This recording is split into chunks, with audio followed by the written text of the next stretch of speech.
आजकल बहुत चर्चा में है एबीजी शिपयार्ड लिमिटेड का बैंक फ्रॉड केस। लोग कह रहे हैं कि 22,842 करोड़ रुपया लेकर भाग गई कंपनी। सच्चाई यह है कि 27,400 करोड़ रुपया स्टेक पर है। अभी आगे समझेंगे कि कैसे। तमाम बातें बाजार में है। कोई कह रहा है कि नरेंद्र मोदी शुरू से ऋषि कमलेश अग्रवाल को सपोर्ट करते रहे। भाजपा कह रही है कि ये सारा मसला 2014 के पहले का है, इसका हमसे कोई मतलब नहीं है। आखिर है क्या ये मसला, जानते हैं आज के नजरिया के इस एपिसोड में। तो अंत तक बने रहिए इस बात को जानने के लिए कि आखिर क्या है पूरा मसला।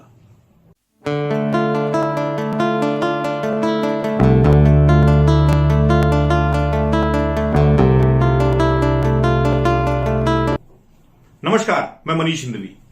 हम आज बात कर रहे हैं ABG shipyard limited bank fraud case पर। कुछ भी समझने से पहले यह जानना जरूरी है कि कौन है कंपनी, कौन है ऋषि कमलेश अग्रवाल। 1985 में स्टैब्लिश हुई थी एबीजी शिपयार्ड लिमिटेड। ऋषि कमलेश अग्रवाल इसके मेन प्रमोटर, मेन डायरेक्टर हैं। अच्छा ट्रैक रिकॉर्ड रहा है इस कंपनी का। इस कंपनी ने अपने एस्टेब्लिशमेंट से अगले 20-22 सालों में ठीक ठाक ग्रोथ किया था और जहाजरानी उद्योग, शिप बिल्डिंग इंडस्ट्री में एक अच्छा नाम पैदा किया था अपना। इस कंपनी के 2 शिपयार्ड्स हैं, एक सूरत में, एक दहेज में, और जहां पर इसके शिप्स का निर्माण होता है। और इतना ही नहीं, पुरानी शिप्स के रिपेयर का काम भी होता है। कहते हैं कि 145 जहाज बनाए इस कंपनी ने और 46 बनाए एक्सपोर्ट मार्केट के लिए। ये कंपनी ना सिर्फ भारत में अच्छा काम कर रही थी, जबकि इसके डिमांड इसके शिप्स की पूरी दुनिया में थी। तमाम इंटरनेशनल सोसाइटीज से इसका अप्रूवल था, जिसमें लॉयड्स है, अमेरिकन ब्यूरो ऑफ शिपिंग है, ब्यूरो वेरिटस है।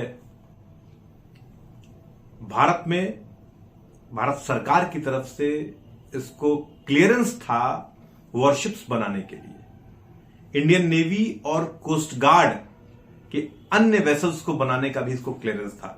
और आपको जानकर आश्चर्य होगा कि यह भारत में सिर्फ 2 कंपनियों के पास था, एक एबीजी शिपयार्ड लिमिटेड के पास, एक पिपावाव शिपयार्ड के पास। कुछ भी समझने से पहले, किसी निष्कर्ष पर पहुंचने से पहले, हमें यह भी जानना होगा कि ये जो पूरी इंडस्ट्री है शिप बिल्डिंग की, इसका क्या ट्रैक रिकॉर्ड रहा। कब ये बूम पर थी, कब इसमें गिरावट आई, कब रिसेशनरी ट्रेंड्स में क्या रहे, इसको भी जानने की थोड़ी कोशिश करते हैं तो बात पूरी समझने में आसानी होगी। 2 हिस्से हैं इस इंडस्ट्री के।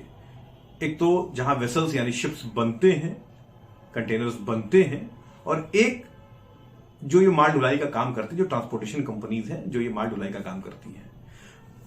पूरी दुनिया का जो 90% ग्लोबल ट्रेड है वो जहाज के उद्योग से होता है, पानी के जहाज से होता है। तो ये बड़ी इंपॉर्टेंट इंडस्ट्री है। मैंने कहा 2 हिस्सों में बटी हुई है। इस इंडस्ट्री का जो गोल्डन पीरियड कहा जाता है वो मिड 2000s कहा जाता है, मतलब 2002, 3, 4, 5 का जो दौर था, ग्लोबल ट्रेड फ्लरिश कर रहा था, एकदम ऊंचाइयों पर था। डिमांड बहुत तेजी से बढ़ रही थी, तो जाहिर सी बात है डिमांड बढ़ रही थी तो माल की आवाजाही भी बढ़ रही थी।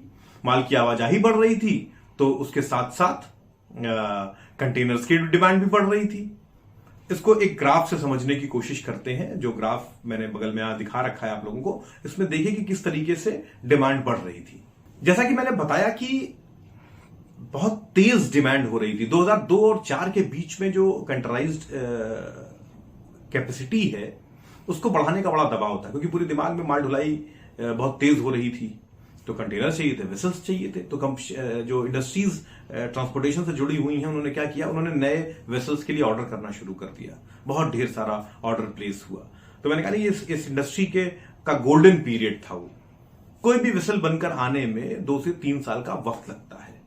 2006 के बाद एक ऐसी स्थिति आई जब हमारे पास कंटेनर्स यानी शिप्स ज्यादा हो गए और उनकी जो माल जितना जाना था उससे भी ज्यादा क्षमता के शिप्स आ गए।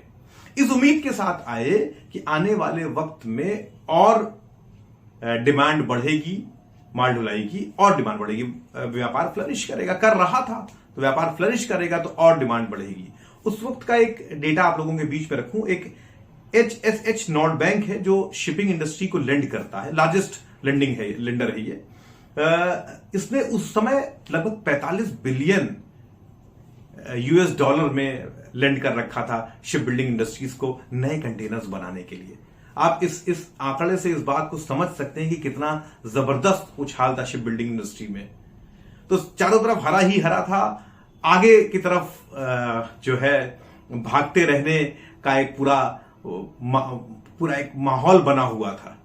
यही वो दौर है जब 2008 का रिसेशन शुरू हुआ। आपको याद करिएगा, हाउसिंग बूम बर्स्ट हुआ था अमेरिका में, लेहमैन ब्रदर्स जैसे बड़े बैंक धराशायी हो गए थे और 8 के बाद से दुनिया अपने तरह के सबसे बड़े इस हाल फिलहाल के रिसेशन में चली गई थी। तो जाहिर सी बात है, जब ग्लोबल ट्रेड सफर किया, डिमांड सफर किए, वॉल्यूम्स कम हो गए, तो शिप बिल्डिंग इंडस्ट्री को भी सफर करना ही करना था। तो ये जो फाइनेंशियल क्राइसिस हुई, इसने क्या किया, अपने साथ साथ शिप बिल्डिंग इंडस्ट्री पर भी बहुत असर डाला। ट्रांसपोर्टेशन कम हुआ तो जो नए कंटेनर्स आ गए थे वो बेकार हो गए। वो मतलब वैसे ही क्षमता बहुत हो गई, उससे कम माल ढुलाई हो रही थी।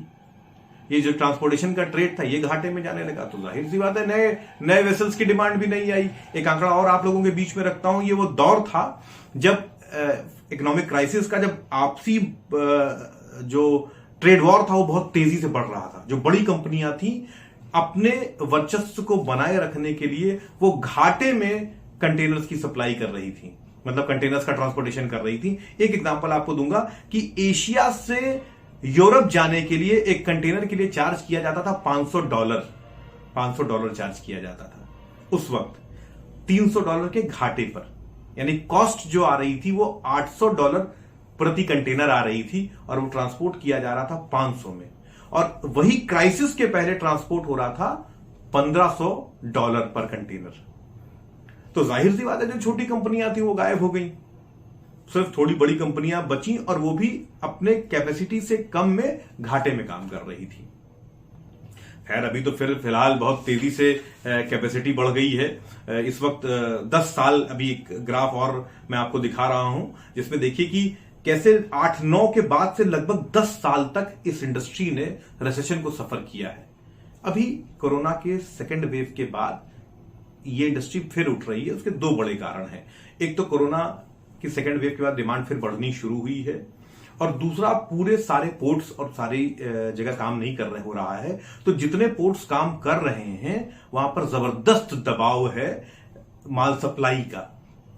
आप यकीन नहीं करेंगे, लेकिन अभी पिछले 6-8 महीनों में माल ढुलाई 500% तक बढ़ गई है। खैर, ये एक छोटी सी तस्वीर पेश की मैंने कि शिपिंग इंडस्ट्री कैसे उठी, गिरी, फिर उठ रही है।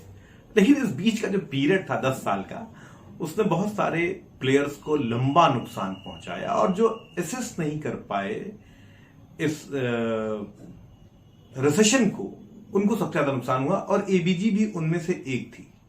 बहुत तेज भाग रही थी, चारों तरफ पूरी दुनिया से ऑर्डर्स मिल रहे थे। इंडियन नेवी का भी ऑर्डर मिला उसको, और जिसको खैर बाद में इंडियन नेवी ने, जब ये फाइनेंशियली स्ट्रगल करने लगी तो इंडियन नेवी ने उस ऑर्डर को कैंसिल कर दिया था। लेकिन अगर आप इसकी बुक्स को देखेंगे तो 2012 के बाद ये रेड में दिखना शुरू होती है, घाटे में दिखना शुरू होती है, परेशानी में दिखना शुरू होती है। लेकिन उसके पहले तक मामला सब ठीक दिखता है।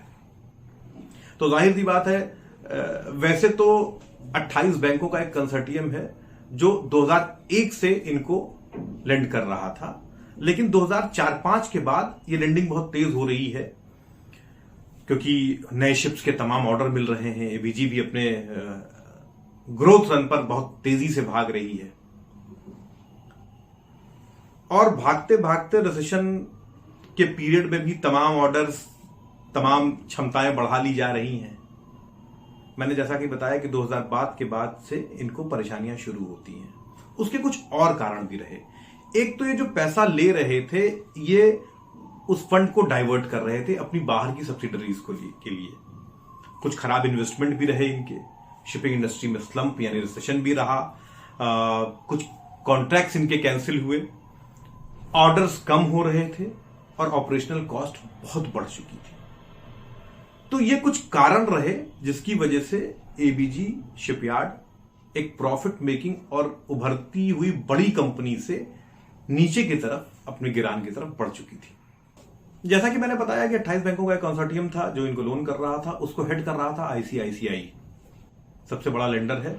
लगभग 7,089 करोड़ 7089 करोड़ आईसीआईसीआई के एबीजी शिपयार्ड में है टोटल में।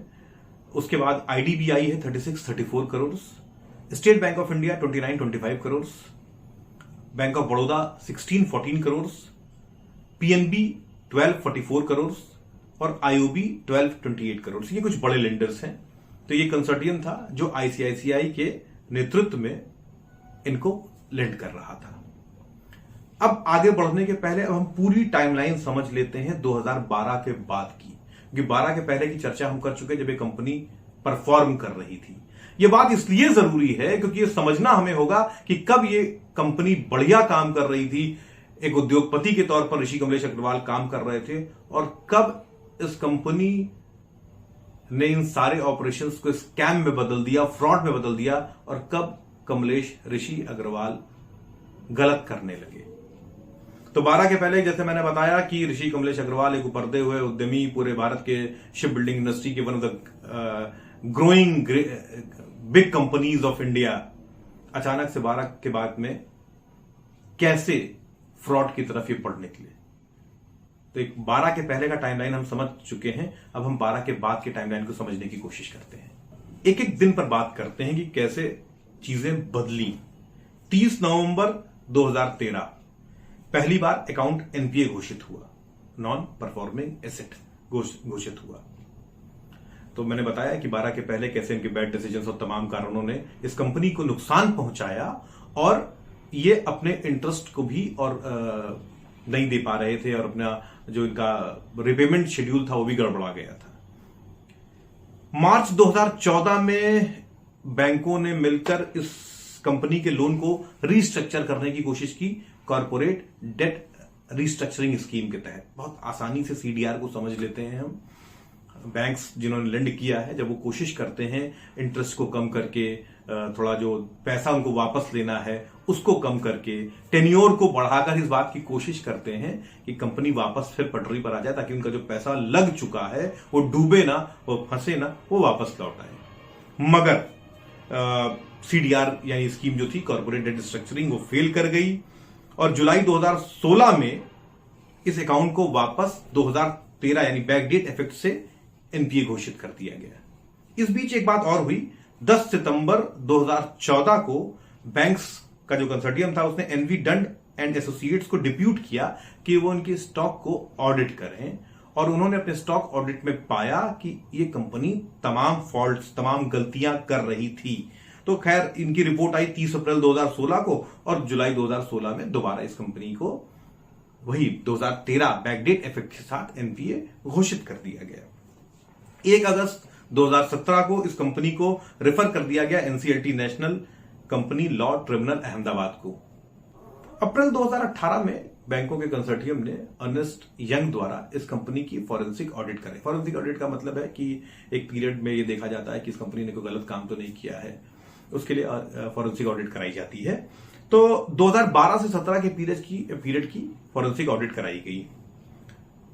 उन्होंने पाया कि एक्यूज ने क्रिएट किया मिलकर, और इलीगल एक्टिविटीज क्या थी? डायवर्जन ऑफ फंड्स, है ना, गलत तरीके से पैसे का इस्तेमाल, फंड्स को उस पर्पस के लिए जिस पर्पस के लिए लिया गया था उसके लिए ना इस्तेमाल करना, दूसरी जगह लगाना, पर्सनल हितों के लिए लगाना, और क्रिमिनल ब्रीच ऑफ ट्रस्ट, ये पाया फॉरेंसिक ऑडिट में। ये आने के बाद अच्छा, इस बीच एक चीज और हो रही थी। अप्रैल 19 और 2020 के बीच में ये कंसोर्टियम के जितने अलग अलग बैंक्स थे उन सब ने इस अकाउंट को फ्रॉड घोषित कर दिया था। नवंबर 8, 2019 को स्टेट बैंक ने पहली कंप्लेंट फाइल की इस कंपनी के खिलाफ। मार्च 12, 2020 को सीबीआई ने क्लैरिफिकेशन मांगा। अगस्त 2020 को एसबीआई ने फिर एक फ्रेश कंप्लेंट डाली। फरवरी 7, 2022 को लगभग 1.5 साल की स्क्रूटनी के बाद अभी 7 फरवरी को सीबीआई ने एफआईआर फाइल किया। एफआईआर किया है सीबीआई ने ऋषि कमलेश अग्रवाल जो एमडी हैं, सनातन मुथुस्वामी जो एग्जीक्यूटिव डायरेक्टर हैं, अश्विनी कुमार जो डायरेक्टर हैं, सुशील कुमार अग्रवाल डायरेक्टर हैं और रवि विमल नेवटिया के खिलाफ, इतने लोगों के खिलाफ एफआईआर दाखिल की गई है। इससे पहले मैं बताऊं कि पूरा फ्रॉड है क्या, एक इंपॉर्टेंट बात और जान लें कि 2015-16 के मध्य में एबीजीएसएल जो ये कंपनी है ये आरबीआई के डर्टी डजन में शामिल थी, जो बड़े एनपीएस थे 12 उनका हिस्सा थी। मैं इस बात को इसलिए जोर देकर कह रहा हूं क्योंकि कैसे लेथार्जिक रूप में ये पूरा सिस्टम काम कर रहा था, इतना ज्यादा पैसा इन्वॉल्व था, उसके बाद भी कितने सुस्त गति से चीजें चल रही थी। खैर, पूरा फ्रॉड ये था कि कंपनी ने और उसके डायरेक्टर्स ने अपनी फॉरेन सब्सिडरी, खासतौर से एबीजीएसएल की जो सिंगापुर की सब्सिडरी है उसके साथ मिलकर बहुत सारा पैसा जो लोन में लिया, मैंने उसको डाइवर्ट किया, उसको बाहर भेजा, उसको मिस यूटिलाइज किया और 98 शेल कंपनीज बनाकर उस पैसे से व्यक्तिगत पर्सनल एसेट्स बनाए गए विदेशों में। ये पूरा फ्रॉड किया कंपनी का। अब यहां से महत्वपूर्ण सवाल उठने शुरू होते हैं जिनको हमें समझना पड़ेगा। पहली बात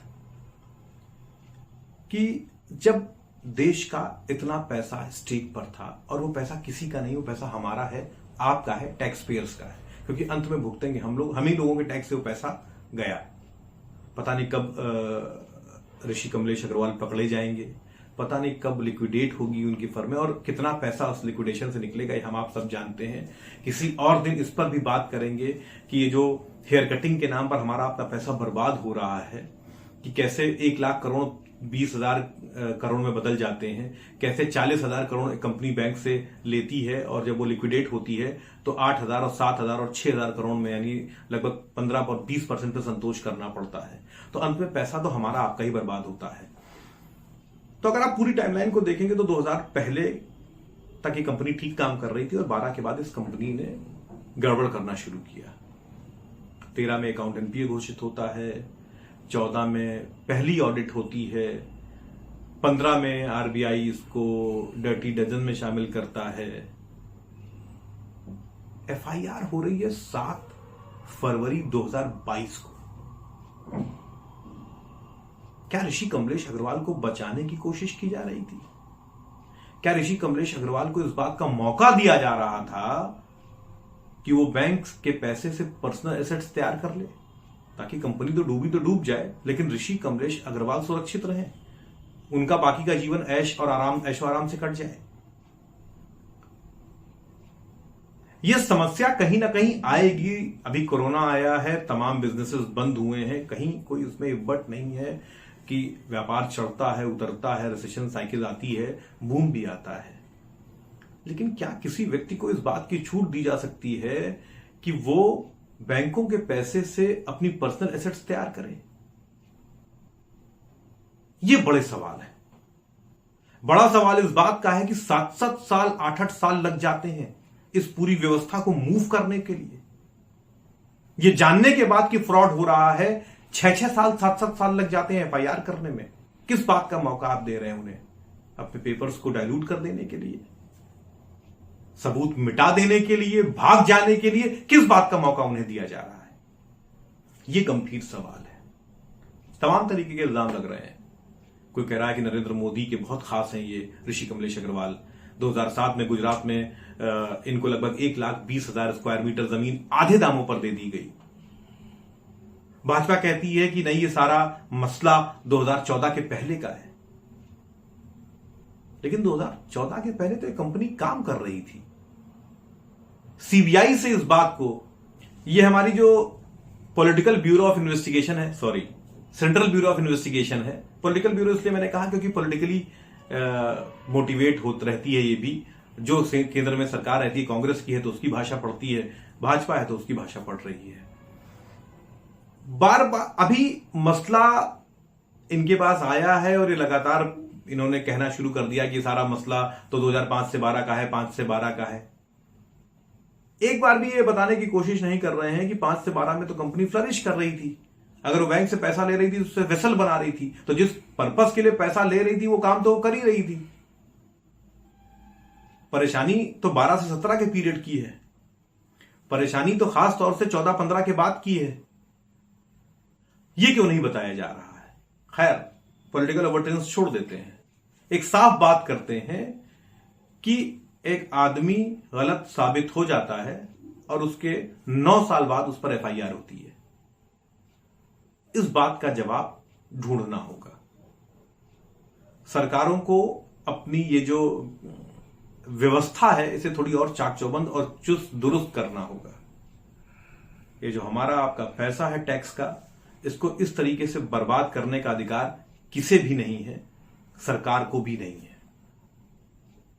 खैर, ये एक बड़ा मसला है। देखना अब यह है कि कब ऋषि कमलेश अग्रवाल पकड़े जाते हैं, कितना पैसा लिक्विडेट हो पाता है। इन बातों के जवाब भविष्य के गर्भ में छुपे हुए हैं, इस उम्मीद के साथ कि इस तरह के जो चोरियां हैं, जो फ्रॉड हैं, वो आने वाले समय में कम होंगे। सरकार कुछ सख्त कदम उठाएगी ताकि इस तरीके के और फ्रॉड्स ना हो सके और हमारा आपका जो मेहनत का टैक्स का पैसा है वो और बर्बाद ना हो सके। इस एपिसोड में इतना ही। जय हिंद, जय भारत, नमस्कार।